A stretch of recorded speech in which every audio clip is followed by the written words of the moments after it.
नमस्कार दोस्तों, स्वागत है आपका हमारे चैनल सास विद्या में।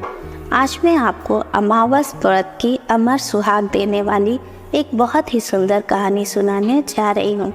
अगर आपको यह कहानी पसंद आए तो कमेंट बॉक्स में भगवान शिव और माँ पार्वती अवश्य लिखें। चलिए सुनते हैं ये कहानी। किसी गांव में एक ननंद और भाभी रहती थी। ननंद की शादी हो चुकी थी तो वह ससुराल में रहती थी। भाभी हमेशा अमावस का व्रत रखती थी और पूजा पाठ किया करती थी। वह पीपल की पूजा भी किया करती थी। भाभी जब भी अमावस का व्रत रखती थी तो वह अपनी ननंद को घर बुला लेती थी और जब पूजा समाप्त हो जाती तो भाभी सुहाग का सारा सामान अपनी ननंद को दे देती थी। ननंद सारा सामान लेकर अपने घर चली जाती, लेकिन ननंद कभी भी अमावस का व्रत नहीं करती थी। ननंद सुहाग का सामान घर लेकर आती और वह सामान पहनती तो पहनते समय उसकी चूड़ियाँ टूट जाती थी। ऐसा हर बार होता था। हर अमावस्या को भाभी ननंद को बुलाती और सुहाग का सामान देती और ननंद बिना व्रत और पूजा पाठ किए वह सामान लेकर अपने घर आ जाती और जब सुहाग की चीज़ें पहनती तो चूड़ी टूट जाती। जब ऐसा कई बार हुआ तो एक दिन ननंद अपनी भाभी के पास आई और अपनी भाभी को सारी बात बताई। फिर भाभी ने सारी बात अपने पति को बताई और कहा, आप किसी अच्छे पंडित के पास जाइए और उससे पूछिए कि आपकी बहन के साथ ऐसा क्यों हो रहा है। तब भाई एक विद्वान पंडित के पास जाता है और सारी बात उन पंडित जी से बताता है और पूछता है, पंडित जी मेरी बहन के साथ ऐसा क्यों हो रहा है।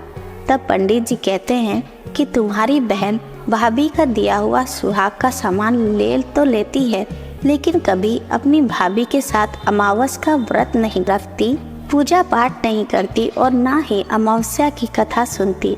इसी कारण से यह सब हो रहा है।